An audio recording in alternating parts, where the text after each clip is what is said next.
नई पीढ़ी के नौजवानों को इस बात को, इतिहास को याद दिलाना चाहता हूं ताकि आने वाली पीढ़ियां कहीं भूल न जाएं और डॉक्टर अंबेडकर को केवल मूर्ति में खोजने लग जाएं, क्योंकि अब जय भीम वो लोग भी बोलते हैं जो बाबा साहब डॉक्टर अंबेडकर के खिलाफ भारत बना रहे हैं और अखबार में लेख लिख रहे हैं और मूर्ति पर माला पहना रहे हैं और उनके विचारों पर ताला लगा रहे हैं। इसलिए हमें उस इतिहास को अपने लोगों को बताना चाहिए।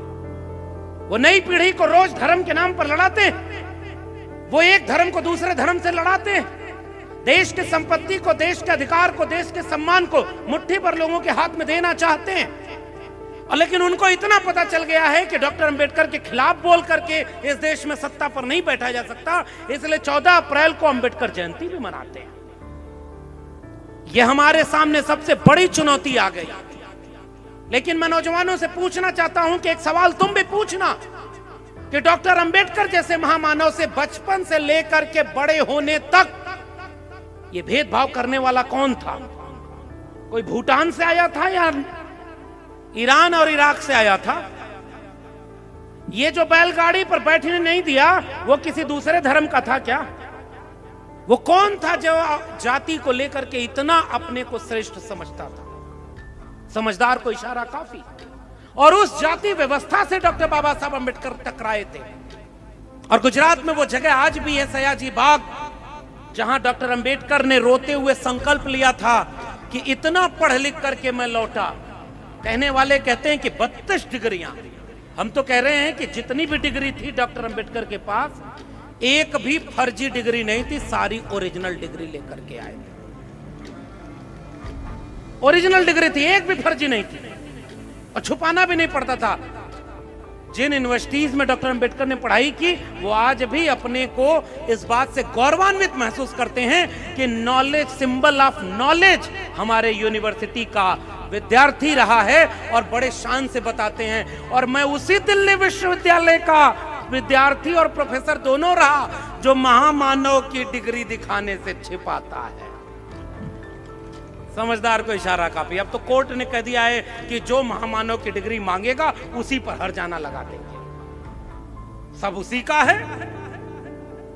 ऐसे डॉक्टर अंबेडकर का जीवन परिचय क्यों नहीं इस देश के हर विश्वविद्यालय, स्कूल और कॉलेज में पढ़ाना चाहिए? कल 14 अप्रैल को जब ये महामानव जोर जोर से नीला गमछा पहन करके जय भीम का नारा लगाएंगे दिल्ली से लेकर के नागपुर तक, पूरे भारत के अंबेडकरवादियों उनसे एक अपील करना, तुम बार बार इस देश को गिनाते हो कि 5 तीर्थ हमने डॉक्टर अंबेडकर के नाम का बना दिया, बनाया? डॉक्टर अंबेडकर के नाम पर हमने करोड़ों रुपया खर्च कर दिया। हम कहते हैं थैंक यू फलाने जी, हम उनका नाम भी नहीं ले रहे हैं, वैचारिक कार्यक्रम है। आपने कहा कि आपने ये किया, हमने कहा थैंक यू आपको, एक काम और कर दो, एनिलेशन ऑफ कास्ट और गुलामगिरी को स्कूल से लेकर विश्वविद्यालय तक हर विद्यार्थी को पढ़ने के लिए कंपलसरी कर दो, तब हम मानेंगे कि तुम सच्चे अंबेडकरवादी हो। केवल एक गुजारिश तुम कर रहे हो, मेरे दिल्ली विश्वविद्यालय में तुम्हारे लोग कहते हैं कि मनुस्मृति को पढ़ाया जाएगा, सुना था आपने? उन्होंने कहा कि मनुस्मृति को इसलिए पढ़ाएंगे क्योंकि कानून की पहली किताब है वो। मेरा दिल्ली विश्वविद्यालय, भगत जी अभी जो बता रहे थे और हमारे संचालिका जी ने जो परिचय पढ़ाया, उन्होंने कहा कि 14 साल हम प्रोफेसर रहे। लेकिन एक बात मैं आपको और राज की बताऊं, मेरी भी सारी डिग्री ओरिजिनल थी और मैं तो इलाहाबाद यूनिवर्सिटी का गोल्ड मेडल था। मेरे जीवन के बारे में किसी में मतभेद नहीं है। जैसे कुछ लोगों के जीवन के बारे में मतभेद है ना, कि 35 साल भीख मांगी थी कि 40 साल, किस स्टेशन पर चाय बेचा, वो मगरमच्छ का बच्चा जिस तालाब से लेकर आए थे कहां है। बहुत मतभेद है विद्वानों में कि वो क्या था बचपन उनका, क्योंकि बड़े लोगों के जीवन के बारे में मतभेद होता है। अब और कोई नॉन बायोलॉजिकल हो जाए तो उसके बारे में और नहीं बोलना चाहिए, इसलिए मैं उनके बारे में अब कोई बात नहीं करूंगा। मैं तो बात कर रहा हूं अपनी, कि अगर मेरिट चेक करना होता तो उसी विश्वविद्यालय में आप मेरिट चेक करके कहते कि हाँ जो मेरिटधारी है वो परमानेंट होगा। लेकिन आपने तो साहब विश्वविद्यालय को अपने विचारधारा का अड्डा बना दिया। एक विचारधारा के लोग, और जो उस विचारधारा से सहमत नहीं है उसको आप चुन चुन करके किसी को जेल में डाल रहे हो, किसी के मुकदमे कर रहे हो, किसी को वो नौकरी से निकाल रहे हो, सबको कमजोर कर रहे हो, डरा रहे हो, धमका रहे हो, और अब तो ऐसे से कानून बनाया। इस बार देश में सैकड़ों कार्यक्रम ऐसे रद्द किए गए हैं अंबेडकर जयंती के, जिसको पुलिस ने परमिशन ही नहीं दी। आपने देखा कि नहीं देखा? 11 फरवरी को महात्मा ज्योतिबा फूले की जयंती के दिन देश के महामानव ने एक अखबार में लेख लिखा था, पढ़ा होगा आपने। लेख में पूरा गुणगान, हमारे भारत के मसीहा कौन? महात्मा फूले। भारत किसके सपनों का बनेगा? महात्मा फूले। महात्मा फूले ने भारत को महान बनाने के लिए, विश्व गुरु बनाने के लिए कितना बड़ा स्वप्न देखा है, और हम महात्मा फूले के सपनों का भारत बनाएंगे। बोला ना। महात्मा फूले ने एक किताब लिखी है, गुलामगिरी। मैं पक्का वादा आपको दे रहा हूं कि महामानव ने वो किताब नहीं पढ़ी होगी, और अगर आप लोगों में से कोई अप्रोच रखता हो तो दिल्ली मेरे कहने पर एक किताब उनको भेंट कर दे। किताब तो भेंट की जा सकती है ना, गुलामगिरी भेंट कर दी जाए और जरा पूछा जाए उनसे, आपको पता भी है मान्यवर की गुलामगिरी में महात्मा फूले ने लिखा क्या है? गुलामों को गुलामी का एहसास करा दो, वो अपनी बेड़ियां खुद ब खुद तोड़ लेगा। गुलामी कौन सी? मानसिक गुलामी, पाखंड और अंधविश्वास वाली गुलामी, वर्ण व्यवस्था और जाति व्यवस्था के नाम पर इंसान और इंसान को बांटने से पैदा हुई जातिवादी मानसिकता की गुलामी। और महात्मा फूले इन सारी गुलामियों की बेड़ी को तोड़ना चाहते थे। हिंगन घाट के लोगों, एक बात जानकर आप आश्चर्यचकित होंगे कि महात्मा फूले ने अपनी गुलामगिरी को अमेरिका के उन लोगों को, सदाचारी लोगों को समर्पित किया जिन्होंने रंग भेद और नस्ल भेद के खिलाफ जो ब्लैक्स मूवमेंट चल रहा था उसको साथ दिया था।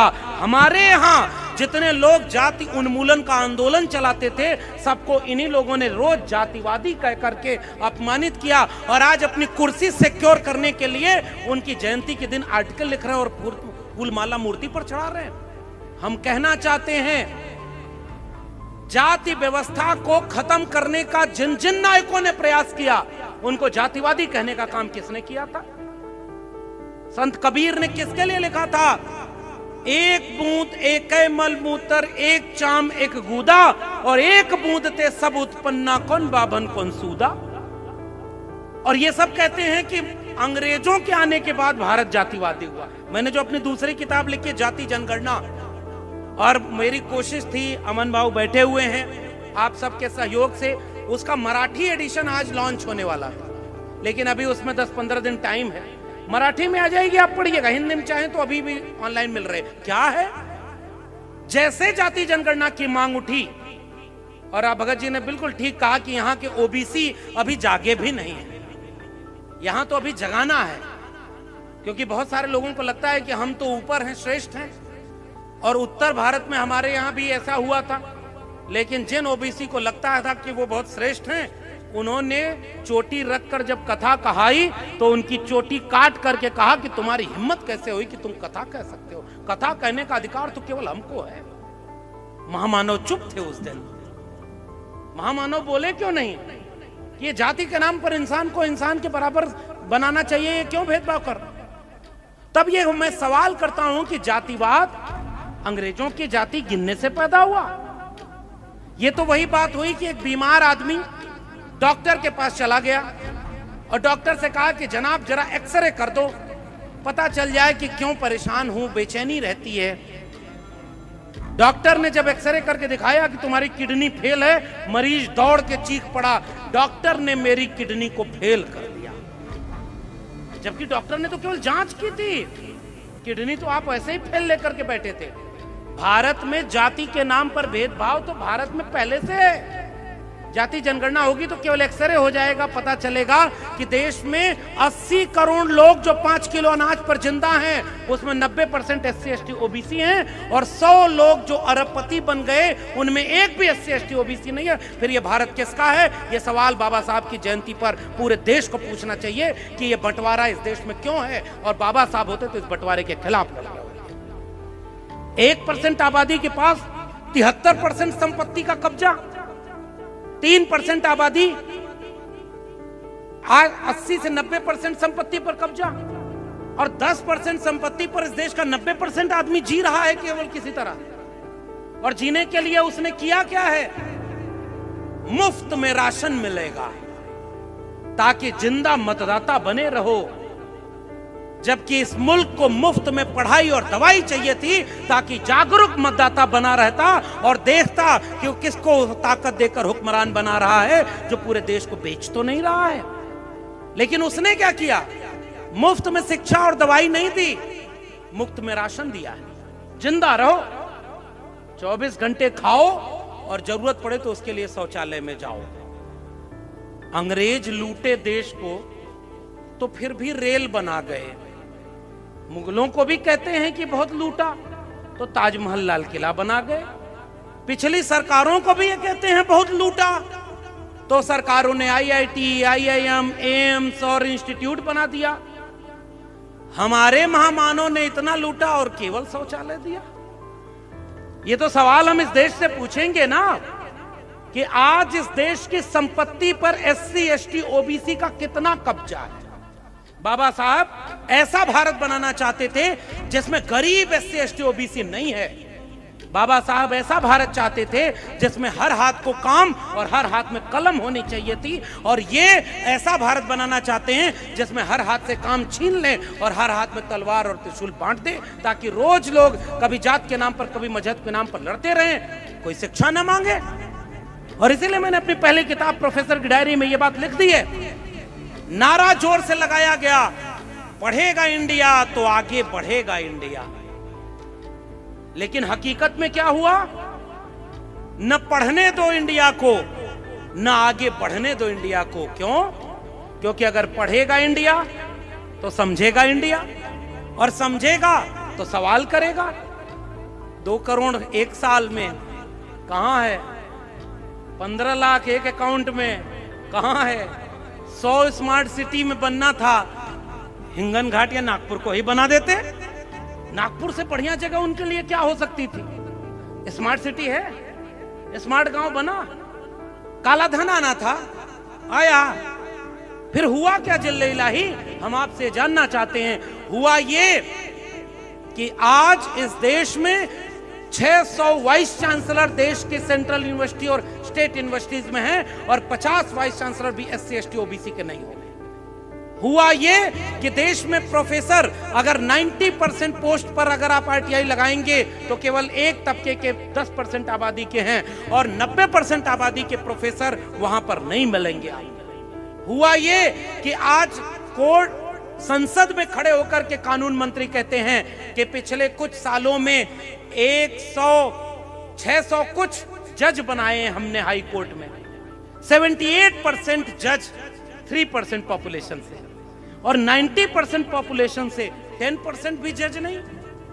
आपके जज नहीं, आपके वकील नहीं, आपके प्रोफेसर वाइस चांसलर नहीं, आपके अरबपति नहीं, आपके बिजनेसमैन नहीं, हैं कहां आप? 90% इस देश के लोग। अमन भाऊ एक टीवी चलाते हैं, आवाज इंडिया, इतना शानदार काम और बहुत लंबे समय से एक वैचारिक और मिशनरी काम। इनकी टीवी पर तो आप देखेंगे तो मुर्गा लड़ाने वाली डिबेट भी नहीं होती, इनकी टीवी पर नफरत भी नहीं होती। और मैं एक बात से आवाज इंडिया टीवी से नाराज भी हो गया था एक दिन, कि जब भारत के सारे टीवी चैनल ने इस्लामाबाद और कराची को कब्जा कर लिया था, तब भी ये नागपुर में बैठ करके सच खबर क्यों दिखा रहे थे? ये मजाक नहीं है, ये सच है कि आप जिस टेलीविजन को, मीडिया को चौथा खंबा कह रहे थे, वो इतना बड़ा झूठा है कि वो पड़ोस के कई देश को कब्जा कर लिया था और माफी भी नहीं मांगा। एक बड़े हीरो हैं सिनेमा के, बेचारे हॉस्पिटल में एडमिट थे, और एक बहुत बड़ी एंकर थी, उसने एक दिन माइक लेकर के उनका शोक सभा कर दी, नहीं रहे फलाने, और बेचारा उधर से ट्वीट कर रहा है, अरे मैं जिंदा हूं, तुम अभी मार दिया हमको। बेचारे खतरा भी नहीं थे। वो सिनेमा वाला SIR पर सवाल भी नहीं कर रहा था। वो सिनेमा वाला हीरो बेचारा, पुराना ही मैन धर्मेंद्र, वो तो ये भी नहीं पूछ रहा था कि सिलेंडर महंगा क्यों हो गया। वो तो एक बार भी नहीं पूछा कि चुनाव आयोग बिक क्यों गया है। वो बेचारे को फिर भी मार दिया। ये टेलीविजन पर भरोसा करोगे आप? तो लोकतंत्र को चारों तरफ से खोखला कर दिया गया है, और बड़ी बड़ी मूर्तियां बना करके कल जय भीम बोला जाएगा। इसलिए खतरा अब बढ़ गया है। पहले दुश्मन सामने दिखा करता था वैचारिक कि ये हमारा शोषण कर रहा है, आज आपको आपके घर से एक दुश्मन बनाकर पेश कर दिया जाए। महाराष्ट्र के लोगों भूले न हो तो पैंथर से निकले हुए लोग किसकी शरण में बैठे हैं? समझदार को इशारा काफी है।